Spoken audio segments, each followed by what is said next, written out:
Hey everybody, this is WexiLex. This is my first video, so welcome. I will be doing a lot of different videos about crafting and video games and that kind of stuff. Just fun stuff. Today, since it's my first video, I will be doing a tutorial on how to do certain battle damage on armor made out of foam. People have been asking me how I do this on my hunter build, and I decided that I would make a video. It's going to be real short, or I hope it to be short. So we're going to start off with a piece of foam. Your armor can be in any shape you want. It's just for reference, I'm doing this on a flat surface. Usually what I like to do, also keep in mind I'm doing this with one hand, so bear with me while you can. What I usually do is I take a pen and mark off the area that I'm going to be battle damaging. So there's scratches, there's plasma damage, there's bullet holes. So we're gonna start off with scratches since those are easy. So I just draw a line across the foam just so I keep a reference of where my stuff is going to be. Then I take a X-Acto blade, I make sure it's extra sharp, and I like to, let me see if I can watch what I'm doing. Alright, so I cut the foam at an angle with the blade, and I cut it at an angle from both sides so it looks like a scratch. You can choose to leave it like that if that's all the damage you want to do, or if you want it to be more like a plasma scar, kind of like if somebody came at you with an energy blade and sliced at your armor. You can take a glue gun and draw a glue line around this. Alright, so I drew a glue line along the edges of the cut, and then I extended it a little bit past the cut here, just to give it a little bit more of that melted effect. I also did that on the top part, and then once I put the glue down, I used the tip of the gun and just kind of smeared it around a little bit to give it that plasma effect. So I'm going to let that cool, and I'm going to move on to the next part, which is bullet holes. So here are the two basic shapes that I usually do for bullet holes. The top one here is going to be just a standard bullet hole. Somebody shot at you with a gun, obviously, and it didn't puncture all the way through, it just left a really nasty mark. And then this part here, this lower one, is going to be more like a plasma burn. So same concept, you just cut in at an angle, it doesn't matter if it's choppy or not, and I'll cut back to that when I finish. Alright, so I took my blade along and just cut it at an angle towards the center of the bullet holes. Like I said before, it doesn't matter if it's jagged or anything. We're not looking for anything pretty. It is a bullet hole after all. So what I do after I get to this part is, since I can do this one-handed, I just have to aim. I just fill the bullet hole with glue. And that's the last of my stick I have there, so I'll have to refill that in a second. And then after I do that, I just smear it around inside the bullet hole, and it'll have that melty metal effect after it cools. I also do, just like with the cut here, I also do the glue around the edges. Alright, I filled both the bullet hole and the plasma damage with glue and did the edges. I just took the tip of the glue gun and just pushed away from the circle, the center of the circle. And then with the plasma burn, I started pushing the glue in the direction that the plasma burn was going.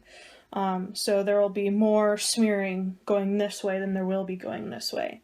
And we're going to let this cool, and you can choose to layer more of the glue on one side if you want.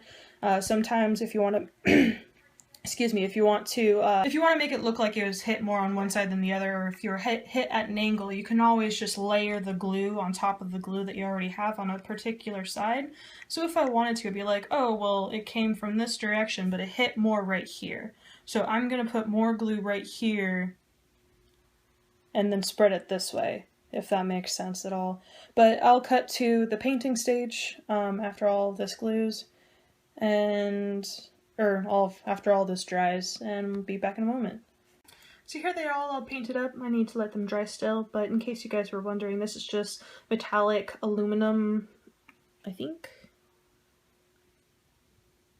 Metallic silver acrylic paint that you can get at a craft store, and I just use a standard paintbrush. There's nothing special to it. I just paint the whole thing, and then I let it dry, and then we'll move on to the antiquing slash charring afterwards. So onto the antiquing. As you can see with the plasma score, I took some brown acrylic paint and covered the entire thing, all the nooks and crannies, with the paint. I didn't have any black at the time, so brown's gonna work for now. So once you get that all on, don't let it dry like that. So just take a napkin, see if I can angle this, and start wiping the brown paint off.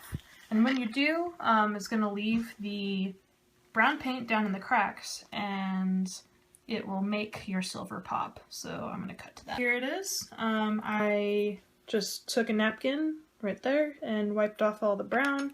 And sometimes if I want the burn to be a little more intense, make it look like it's streaked even more, I just paint farther across here just to make it look like it burned more. Flare it out a little bit to give it that burn effect. Let's actually point at the darn thing. Alright, let's do a little bit more.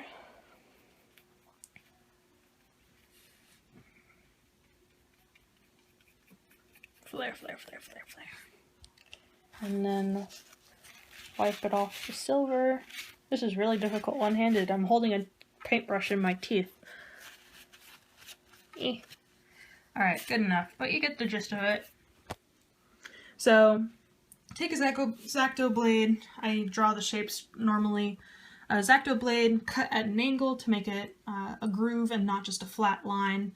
That way you don't have to worry about big chunks and cutting all the way through the foam. Don't cut through the foam all the way or this whole effect is to no point. And then if you want it to be a plasma burn, you just add glue along the sides and make it go away from the cut to make it look like it's melted in that direction. Color it silver, paint it silver, let it dry, and then cover with brown or black, whichever paint you want to choose, and then wipe it all off of the silver to make that silver pop, and then the dirtiness stays out down in the grooves. That's the basics of how I do my battle damage. If you're following the Hunter build, you can see that as an example on the shield and on the shoulder plate. I also have it on other personal projects that I will probably show at some point in the future. Thank you so much for watching. If you liked this video and found it helpful, please like and subscribe my channel. And I will hopefully make more in the future. This is just an experiment YouTube channel. I don't plan on going anywhere super far with it because I have my own things I do. But if I have anything that I'd like to share with the public on the side, I'll probably post it here. So thank you again for so much for watching, and hey, that looks like a smiley face. Very blacked out, black eye smiley face. But anyways, bye-bye!